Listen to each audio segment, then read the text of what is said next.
Assalamualaikum guys. Untuk topik hari ini, Carol akan mengupas isu tentang penggunaan pelaris dalam perniagaan, dan juga Carol akan selitkan sekali cerita-cerita yang memang benar-benar berlaku, memang betul-betul berlaku pada family Carol. And Carol sendiri pernah pergi kedai makan yang menggunakan khidmat jin pelaris. Jadi tanpa melengahkan masa lagi, let's go.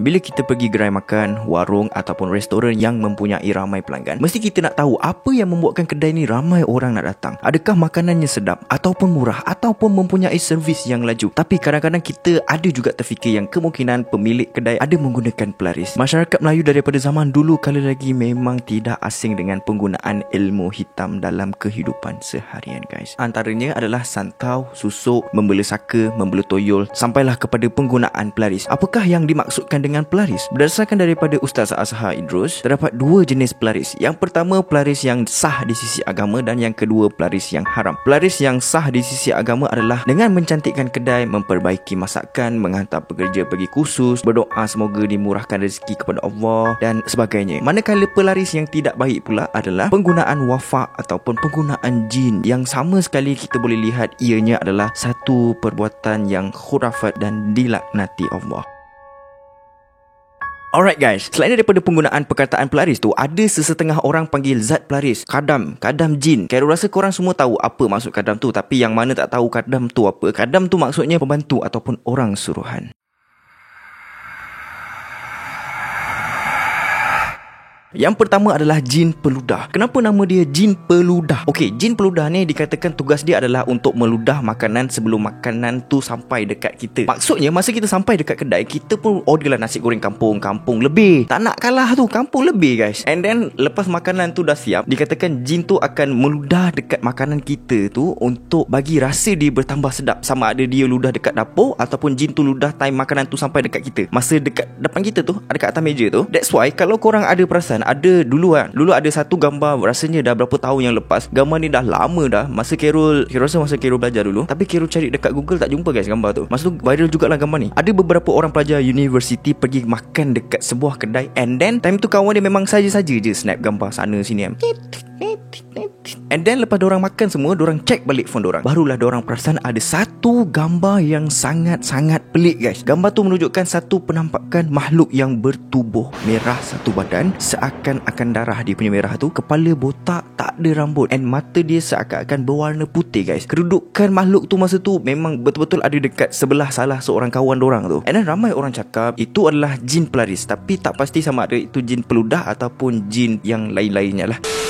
Okey, kita pergi kepada seterusnya. Yang kedua adalah jin penjilat. Jin penjilat ni dikatakan tugas dia adalah untuk menjilat setiap pinggan yang telah dibasuh. Lepas pekerja siap basuh pinggan, jin ni dikatakan akan menjilat setiap satu pinggan tu untuk membuatkan setiap hidangan menjadi rasa dia sedap, dan untuk melahirkan rasa keenakan dalam setiap hidangan kepada dia punya customer lah. Wow, sedap makanan ni. Rupa-rupanya kita makan hasil jilatan daripada jin penjilat tu guys. Yang ketiga pula adalah jin pelindung. Bagi Carol lah, jin pelindung ni tak tergolong dalam jin pelaris, sebab tugas jin pelindung ni adalah untuk tutup pandangan orang, untuk tutup pandangan customer yang datang ke kedai. Kiranya dia buat kedai tu macam kedai tu tutup, padahal elok je kedai tu buka hari-hari. Kes macam ni antara yang selalu terjadi dalam perniagaan dekat Malaysia ni. Tak kisahlah jual apa sekalipun, tapi yang pasti orang yang selalu kena adalah orang yang menjual barang makanan, seperti peniaga restoran, gerai makan kecil-kecil kat warung tepi-tepi tu pun ada juga yang orang kata tu buat yang tak baik lah.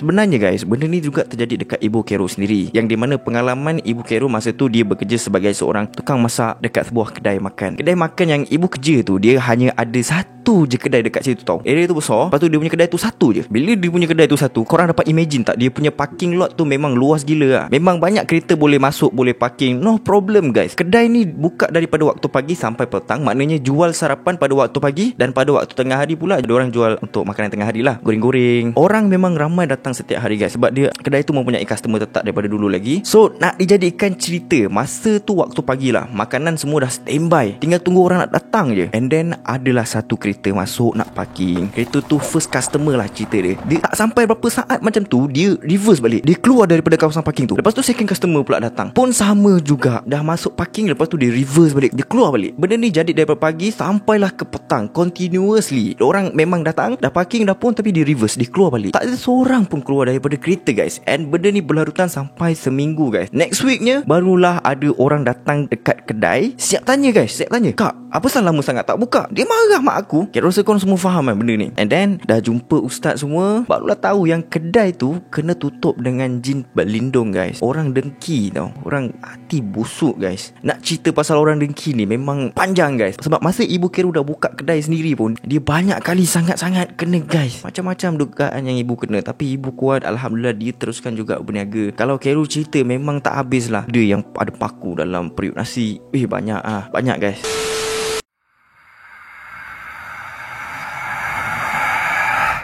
Maksud wafak adalah satu tulisan yang ditulis ataupun dilukis dalam bentuk simbol, gambar rajah, nombor ataupun huruf, yang di mana semua benda tu ada maksud dia yang tersendiri. Dalam masyarakat Melayu kan, kebanyakannya pemahaman kita tentang wafak adalah satu bentuk kertas kuning ataupun kertas putih yang ditulis dalam tulisan Arab, and then kertas tu kita akan lipat jadi kecil-kecil. Lepas tu kita masukkan dekat dalam beg duit kita. Tujuannya mengikut niat pengguna, sama ada untuk pengasih, kekuatan, batin atau pelaris ataupun macam-macam lagi. Ada wafak yang boleh digunakan dan ada wafak yang tak boleh digunakan, yang kita boleh cakap tu sebagai haram lah. Semua tu bergantung kepada maksud daripada tulisan yang ditulis atau dilukis tu. Biasanya wafak yang boleh kita pakai adalah seperti tulisan had, macam bismillah tu, and then lepas tu kita gantung, tu boleh lah pakai. Ataupun mempunyai maksud-maksud yang mengikut ajaran Islam lah, maksud-maksud yang baik lah orang kata tu. Benda yang tak boleh kita gunakan tu adalah bila maksud tulisan tu melanggar hukum Allah. Contohnya guys, gambar yang korang tengok ni adalah perkataan yang ditulis dalam bahasa Suryani yang bermaksud Azazil.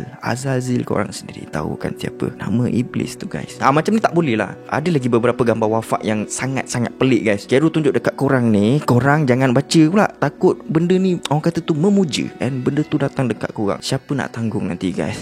Pening kepala nanti.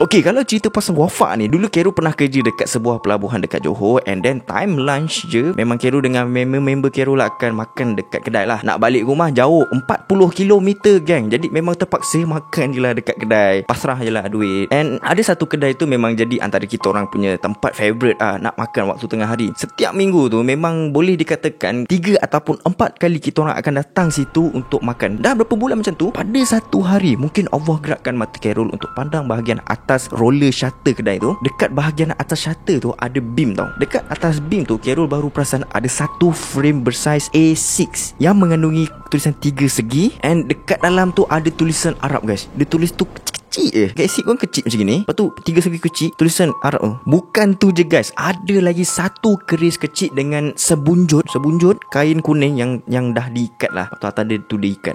Benda tu bila Kero tengok tu, bila Kero amati benda tu, and Kero memang dapat rasakan itu adalah salah satu bentuk wafak pelaris dengan benda-benda yang khurafat lah. Siap ada keris bagai dekat tepi dia kan. Sejak daripada tu Kero dengan member dah tak nak pergi situ lagi. Kita orang macam takut lah kan, apa benda yang kita makan selama ni.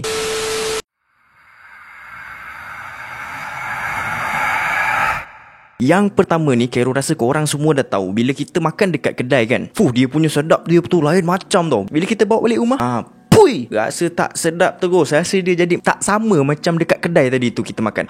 Itu adalah petanda yang pertama. Kira rasa korang semua ramai yang dah tahu pasal benda ni. Yang kedua pula, bila korang pergi makan dengan family, kita mesti tunggu makanan kita semua sampai dulu, and then barulah kita akan makan sama-sama kan. So biasanya makanan akan sampai satu-satu. Macam tu. Mula-mula mi goreng ayah punya, lepas tu nasi goreng pula adik punya, and then dalam pada nak menunggu untuk makanan yang lain sampai, mesti kita ada rasa nak jamah sesuap dua kan dekat makanan yang dah sampai sampai tu, rasa sikit kau punya, rasa sikit kau punya, rasa sikit ayah punya. Macam tu lah. Nak rasa dulu. Kita bukannya manusia yang sempurna guys. Kadang-kadang tu bila nak jamah tu terlupa pula nak baca bismillah, terlupa nak baca doa makan. Sebab kita nak jamah je kan. Biasa kalau kita nak makan baru kita baca doa. So masa kita terlupa nak baca doa tu, masa tu makanannya rasa sedap guys. Bila makanan semua dah sampai, semua pun dah baca doa makan, bila makan je makanan yang kita jamah tadi tu, tiba-tiba rasa tak sedap guys. Itu adalah salah satu petanda kedai tersebut menggunakan khidmat jin pelaris guys. Yang ketiga pula, dekat kedai tu ada satu bilik khas yang sesiapa sahaja tak boleh nak masuk kecuali orang tertentu je. Tapi biasa kalau macam gini, customer macam kita ni susah lah nak detect kan. Kita sebagai customer tak terlintas langsung untuk fikir pasal bilik tu. Tak entah kita pun tak nampak bilik tu dekat mana kan. Lagipun kita hanya customer je. Benda-benda macam gini biasanya pekerja je yang boleh dapat detect bilik tu. Bos je boleh masuk.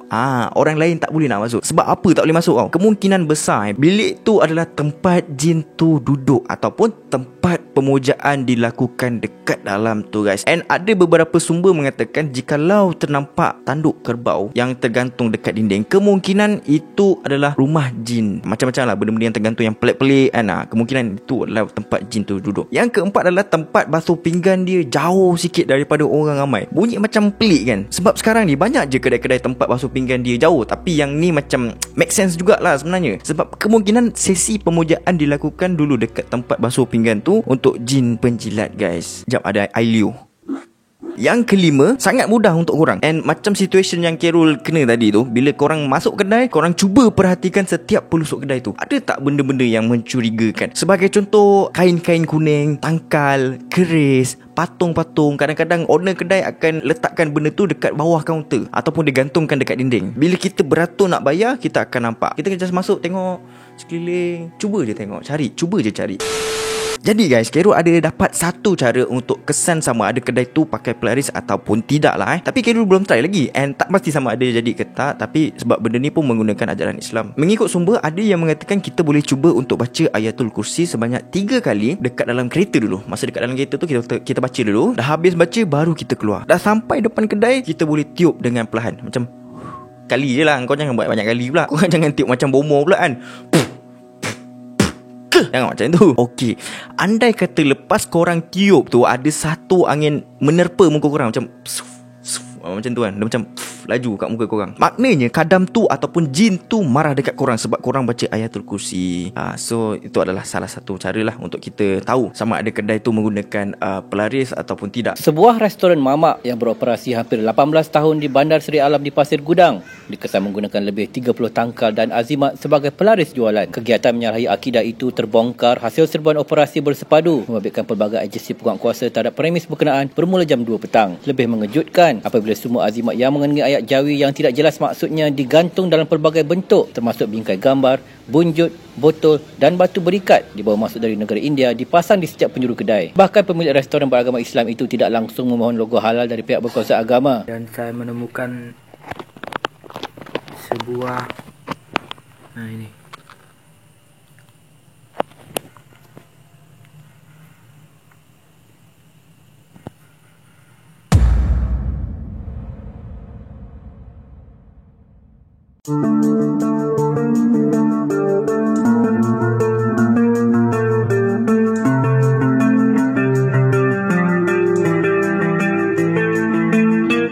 So guys, sampai di sini sajalah video kita kali ni. Nantikan video seterusnya. Until next time, see you soon. Assalamualaikum.